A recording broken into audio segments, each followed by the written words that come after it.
Երկու օր առաջ Ալիևը հայտարարեց, թե Հայաստանը մուտք կունենա դեպի Իրանի երկաթուղիներ Նախիջևանի միջոցով և Ռուսաստանի երկաթուղիներ Ադրբեջանի միջոցով։ Իշխանությունն ու իր քարոզիչները Հայաստանում ցնծության մեջ են այս հայտարարությունից։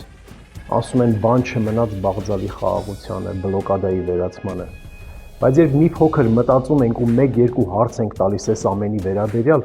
տեսնում ենք, որ գործ ունենք ժողովրդի ասած կուտ տալու հետ։ Հարց առաջին. Հայաստանը Իրանի ու Ռուսաստանի երկաթուղիներին նույն ձևով է կապվելու, ինչ ձևով որ Ադրբեջանն է մեղրիով կապվելու Նախիջևանի հետ։ Իհարկե ոչ։ Դա նշանակում է, որ Ադրբեջանը երբ ուզենա կկտրի այդ կապը, իհարկե այո։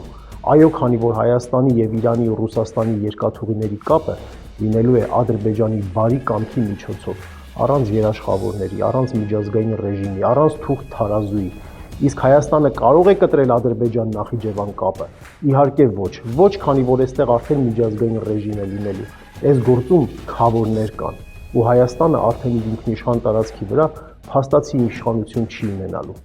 Իսկ հիմա եկեք մտածենք այս ամենից հետո, թե Ալիևի այս հայտարարությունից Հայաստանի իշխանությունները ինչու են այսքան ուրախանում։